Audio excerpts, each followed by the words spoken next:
Buenas noches, soy Carla Paz y estamos en una nueva emisión de Testigos de la Morenita. Este programa que quiere llevar a todos sus hogares testimonios de vida de la acción salvífica del Señor a través de la intercesión de María Santísima de Suyapa.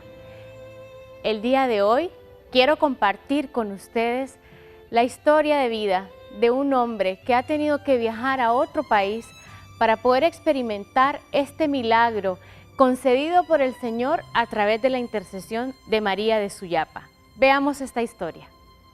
Bueno, la verdad es que como madre nosotros permanentemente la invocamos. Ella ha estado presente en todos los momentos de nuestra vida.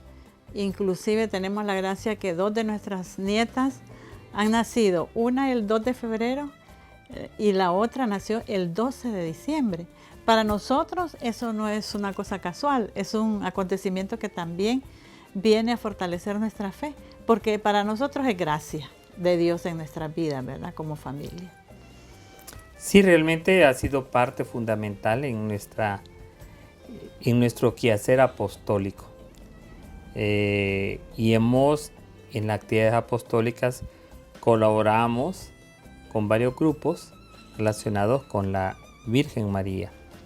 Y en este tiempo, en nuestra parroquia, tenemos la actividad del próximo domingo, el decanato Comayagüela Sur, que vamos a hacer la peregrinación que tenemos que ir.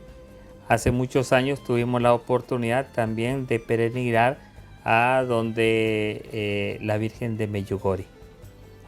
Entonces ha sido parte fundamental de nuestro quehacer y en nuestro hogar las imágenes son parte fundamental del ¿qué sería? De nuestra fe. De nuestra una fe. Una forma de expresar nuestra fe y fortalecerla también, porque la imagen nos recuerda a cada momento y hay varias imágenes de María, tenemos aquí.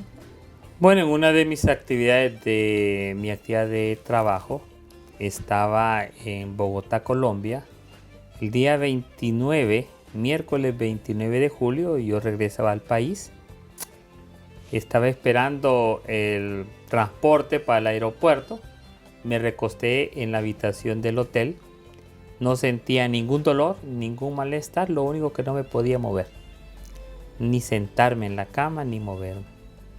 Y logramos llamar por teléfono a la recepción y me dieron la atención médica. Me llevaron inmediatamente a un hospital. Y como el hospital no era especializado, la evolución de mi infarto cardíaco tuvo 13 horas de evolución y me causó una enfermedad muy fuerte. Terminaron de hacerme una cardioplastía a las 2 de la mañana.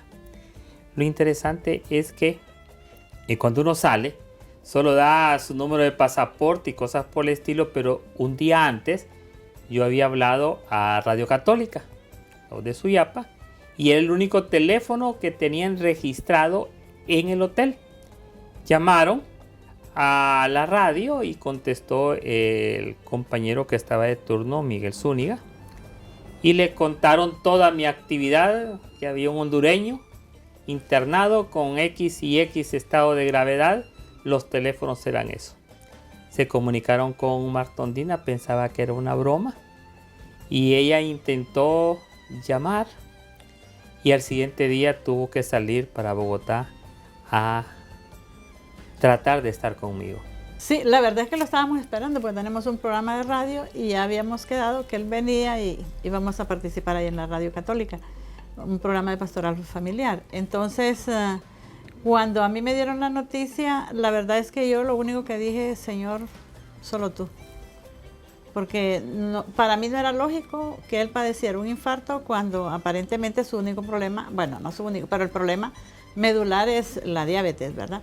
No, nunca problemas de hipertensión, nunca problemas de corazón, nada. Pero bueno, lo único que hice fue llamar a los hijos y todos juntos empezamos a pedirle a Dios que nos ayudara para tomar las decisiones de lo que teníamos que hacer y empezamos a movilizarnos y decidimos quiénes íbamos. Me fui yo con el hijo menor. Los 2 hijos se quedaron aquí haciendo las diligencias correspondientes, ¿verdad? Gracias a Dios pude viajar el segundo día. Y lógicamente en esos momentos de mucha tribulación, solo Dios lo puede sostener a uno, ¿verdad? Y María, por supuesto, porque como nuestra madre, ¿cómo no acudir a ella, verdad? Lo interesante es que los mismos médicos me dicen que no saben cómo yo contestaba preguntas. Supone que yo firmé la autorización de mi tratamiento estando semi-inconsciente, si tenía alergias, si tenía seguros y cosas por el estilo. ¿Qué horas terminé de recordar en mi mente? No sé. Estuve 21 días hospitalizados, 10 días en cuidados intensivos, en estado de coma que no me acuerdo. Los últimos 3 noches, Marta, 3 a 4 días sí ya tengo conocimiento de las cosas. Pero antes de ello solo mi hijo y Marta Ondina que ahí estaban, ¿verdad? Inclusive los médicos se le permitieron a ella cuando llegó, que llegó como a las 10 de la noche, que me pudieran ir a ver a cuidados intensivos y la situación física de mi cuerpo estaba colapsada. Se me habían colapsado los riñones, dejaron de funcionar, los pulmones se me llenaron de líquido, agua y sangre, ¿verdad? Y inclusive cuando me estaban haciendo la cardioplastía, según las indicaciones médicas, se me paralizó el corazón. Me pusieron un marcapasos temporal para resistir la intervención. Me dice Marta que cuando llegaron yo estaba completamente hinchado, todo el cuerpo era todo el cuerpo. Conectado a X número de medicinas, imagino, de líquidos, tenía un respirador artificial, ¿verdad? Inclusive en el cuerpo médico que ahí trabajan en conjunto, yo tuve en el hospital una psiquiatra porque pensaron también que podía haber afectado parte del cerebro, memoria o qué sé, qué sé yo. Tenía pruebas en lo que yo recuerdo, ¿verdad? Pruebas de juegos y cosas por el estilo para ver cómo respondía. La voz se me perdió por los 10 días de entubamiento que tuve. Inclusive los médicos que aquí me siguieron mi situación, ¿verdad? Tenían o habían planificado una posible intervención quirúrgica entre abril y mayo para ver cómo lograban recuperar mi voz perdida. Me enseñaron inclusive a cómo se debe respirar correctamente, cómo tratar de que se me saliera algún sonido de la voz. Cuando yo hablaba tenía que estar bien cerca para poder escucharme lo que trataba de comunicar. O sea, la situación médica fue bárbara. O sea, cuando Dios y la Virgen hace algo, lo hace completamente. Porque no solo es la situación médica, también la situación del viaje, que no hubo problemas, el pago de una cantidad exorbitante de dinero. Vamos a una pausa comercial, pero continuamos conociendo la historia de Amaro aquí en Testigos de la Morenita. Ya regresamos.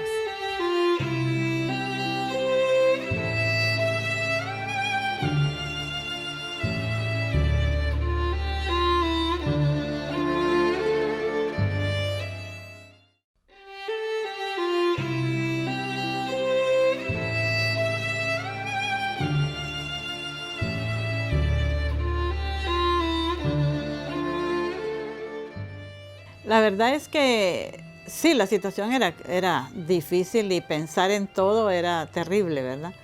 Pero una de las cosas que yo le pedí a Dios fue que me diera calma, que me diera mucha paz y que tuviera el control de la situación en el sentido de saber tomar las decisiones adecuadamente. Entonces, yo le pedía tanto y con tanta fe, que, bueno, decir tanta fe tal vez no es lo más conveniente porque es relativo aparentemente, ¿verdad? Pero yo sinceramente no perdí en ningún momento el control.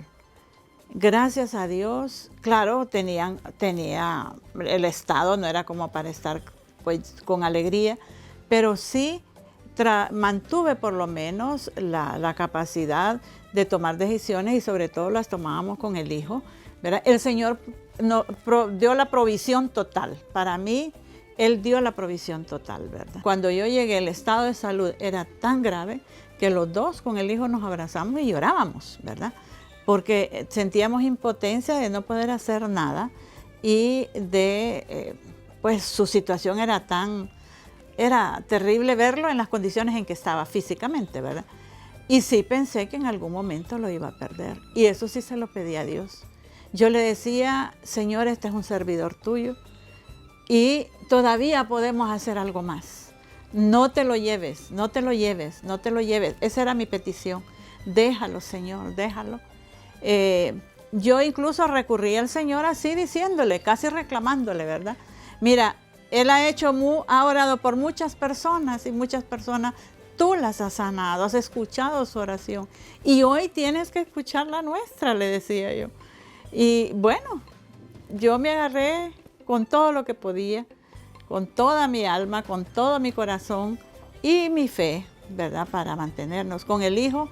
Yo creo que nuestra iglesia es rica en un montón de cosas maravillosas que nos auxilian en esos momentos. Y nosotros habíamos llevado un poquito de aceite que teníamos y lo ungíamos todos los días. Y la provisión de Dios fue tan grande que justo antes de llegar al hospital había una parroquia, la parroquia de Santa Rita de Casia. Y nosotros íbamos ahí con el hijo, pasábamos siempre primero por el Santísimo, a la capillita del Santísimo que estaba fuera de la iglesia y luego íbamos a la iglesia todos los días, 3 veces al día antes de llegar al hospital. Entonces la provisión de Dios, por eso yo digo, fue total. Eso es lo único que puedo testimoniar, la gracia de Dios.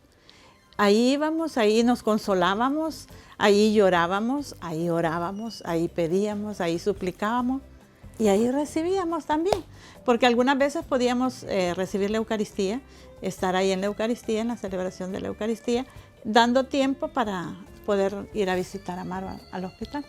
Yo tenía listo ya las maletas, yo salía en el vuelo de las 4, pero del hotel tenía que ir entre 12 y 15. Yo tenía todo listo. Tenía $163 en la bolsa izquierda y 600 lempiras en la bolsa derecha. Ese era mi capital.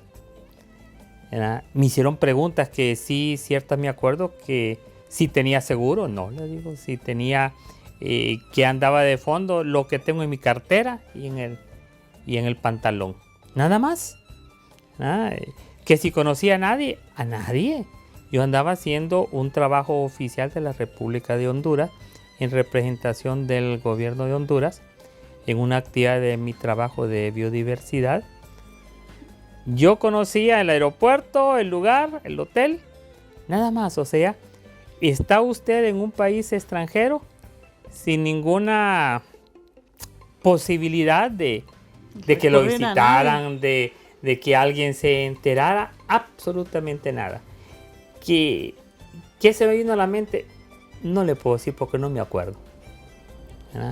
Yo solo sabía que no me podía mover mi cuerpo. Podía ver, pero nada más. Yo quisiera compartir algo importante y es que Dios mandó ángeles. El muchacho del hotel, el que estaba en recepción, actuó con diligencia al buscar un médico, porque primero llevaron un médico, según me describieron a mí, y el médico dijo, este señor está grave, llévenlo a un hospital.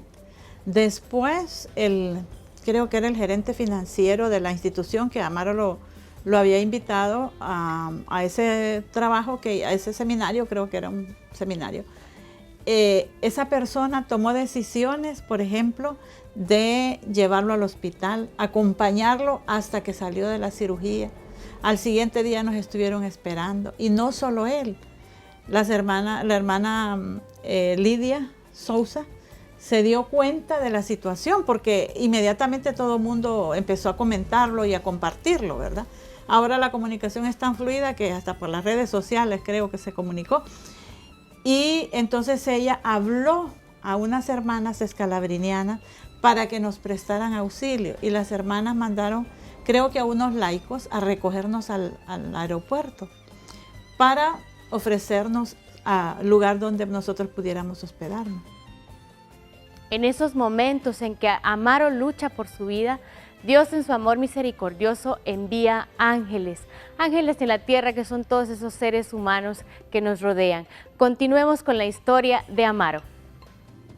Una familia en Bogotá, atendiendo un llamado del grupo apostólico Equipos de Nuestra Señora, que no se conocían, una llamada telefónica. Sí. Tenemos unos hermanos en esta situación médica, ¿quién puede ayudar? Llegaron a ofrecerlo.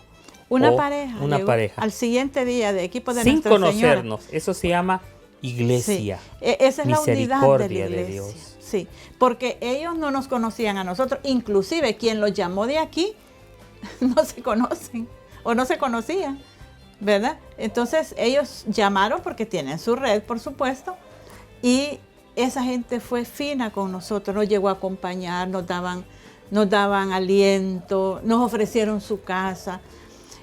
Bueno, o sea, por eso yo digo, Dios fue. Vamos a una nueva pausa comercial, pero continúa con nosotros para conocer esta historia de amor de María Santísima. Ya regresamos.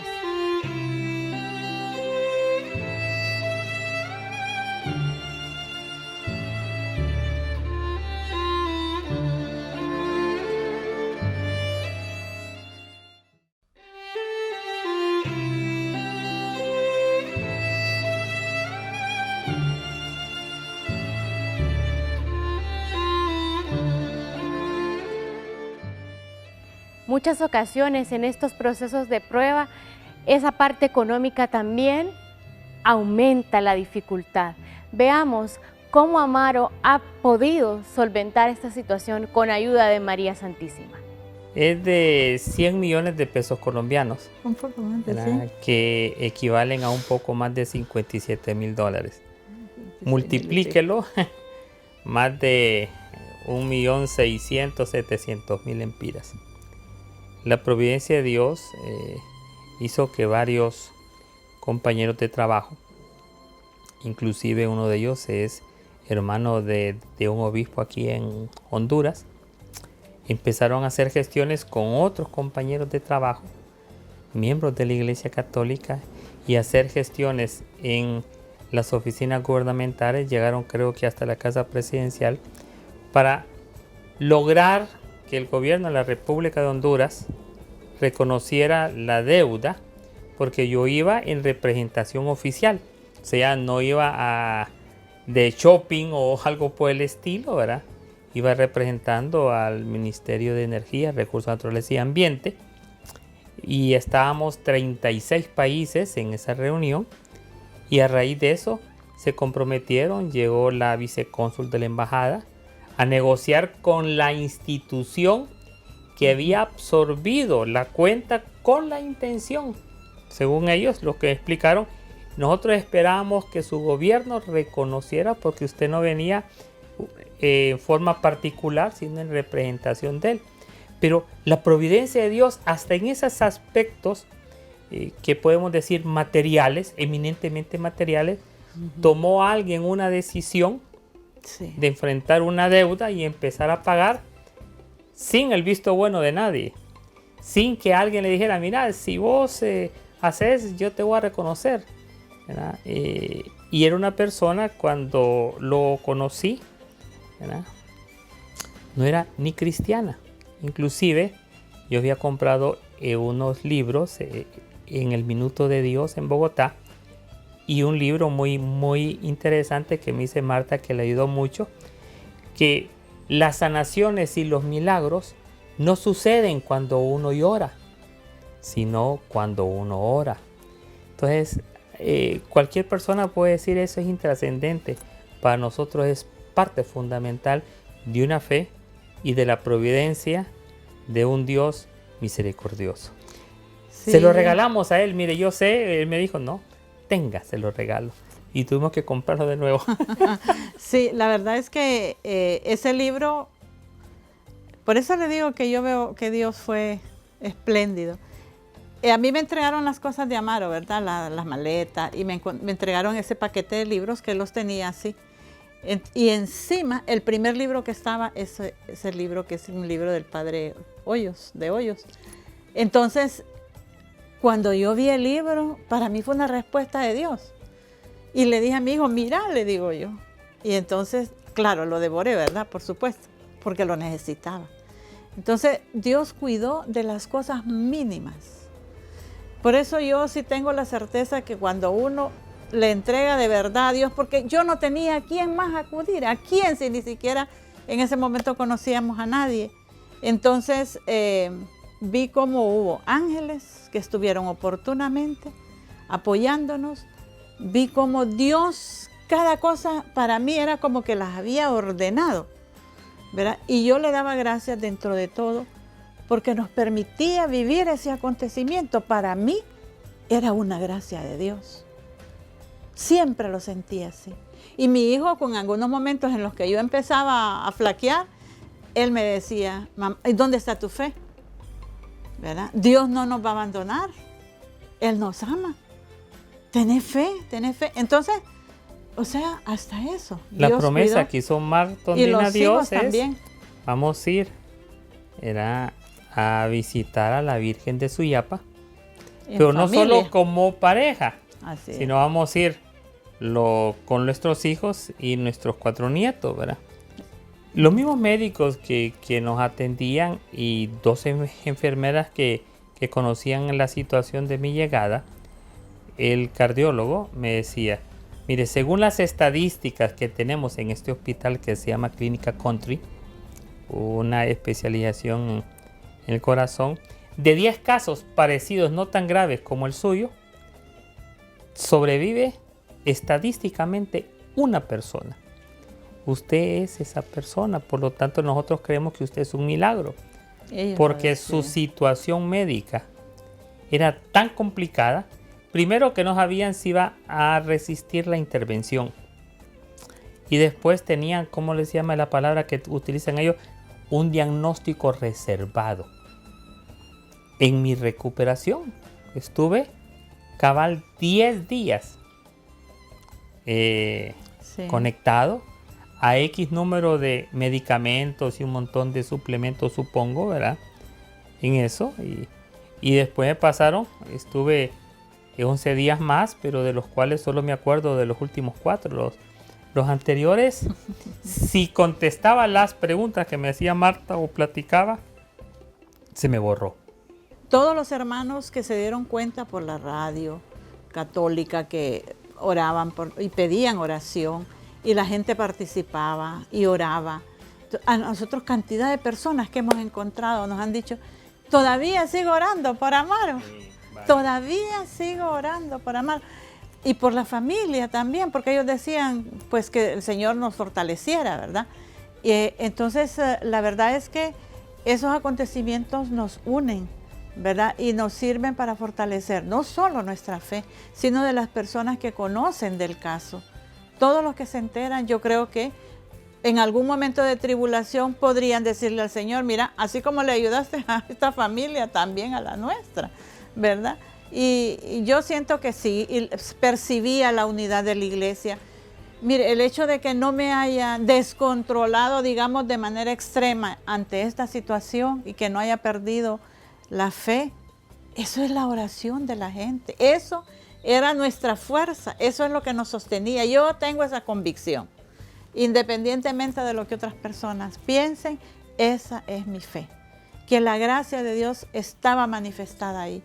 Y la fuerza venía justamente de esa unidad que había, porque era unidad, o sea, eran los grupos de pastoral familiar, los otros grupos que nos conocen del trabajo pastoral que realizamos en la iglesia desde hace muchísimos años. Desde que tuvimos un encuentro personal con Dios, hace más de 37 años que estamos sirviendo a la iglesia, nos hemos encontrado de que nuestra iglesia es única. Me he encontrado con grupos de oración, cenáculos de oración, delegados de la palabra, de otros movimientos, inclusive de varias iglesias o sectas protestantes, donde elevaban plegarias a amigos, ¿verdad?, que uno tiene. Me han dicho, fíjate que pedí permiso, mi pastor, para orar.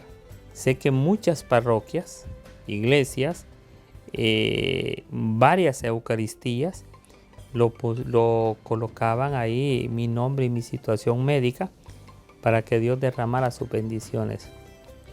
Y el Dios en que nosotros creemos, que también es Dios de ustedes, no se queda con nada. No quiere decir que la muerte es algo final, sino que simplemente es un paso, es una Pascua, pero en la petición que se hizo, ¿verdad? Es otra de las cosas que me comenta tanto Marta como mi hijo, nunca renegaron de Dios. Eso sí. A pesar de las situaciones que ahí estaba Sí. a la vista y que físicamente es imposible negarlo, ¿verdad? Simplemente le decían, aquí estás, aquí estamos. Sí. Y por esa impotencia también para resolver las cosas, porque era impotencia. ¿Cómo íbamos a sufragar, por ejemplo, los gastos médicos de la clínica si cada día mi hijo iba y sumaban y los mismos médicos nos preguntaban? Ya fueron a averiguar la cuenta y mi hijo todos los días iba a ver cómo subía la cuenta. No, Era una sí. tortura, sí. Pero aún así, yo sabía, Dios tiene que resolverlo. Yo no puedo. Y yo le decía al Señor, tú lo sabes. Y ahí es donde yo veo cómo el Señor, como decíamos anteriormente, no se queda con nada. Él devuelve, no el 1, el 100 por 1. Yo así lo sentía. Y hay Yo algo sí lo- que estamos convencidos. Nada es imposible para Dios. Esa era parte de nuestra oración. Y una de las cosas que nos ha quedado es un compromiso eterno, ¿verdad?, con tantas personas que han orado, Sí. que inclusive no las conocemos o si las conocemos no sabemos, y solamente le podemos decir, no solo yo como persona, sino como familia. Es un canto que está en un salmo. ¿Cómo te pagaré, oh Señor, todo el bien que me has hecho? Y eso es parte ahora de nuestra vida. ¿Cómo te pagaré? Simplemente diciendo sí a cualquier situación donde podamos de una u otra manera colocar nuestro granito de arena para que el reino de Dios se vaya construyendo. Gracias por habernos acompañado en esta nueva historia de Testigos de la Morenita. Realmente como hondureños estamos agradecidos por este amor magnífico que recibimos a través de María Santísima de Suyapa. Si quiere contactarnos, hágalo. Coméntenos sus historias. Queremos conocer cómo Dios a través de María Santísima de Suyapa ha tocado sus vidas. En pantalla están las formas en que usted puede comunicarse con nosotros. Soy Carla Paz y esto ha sido Testigos de la Morenita. Acompáñenos en una siguiente emisión.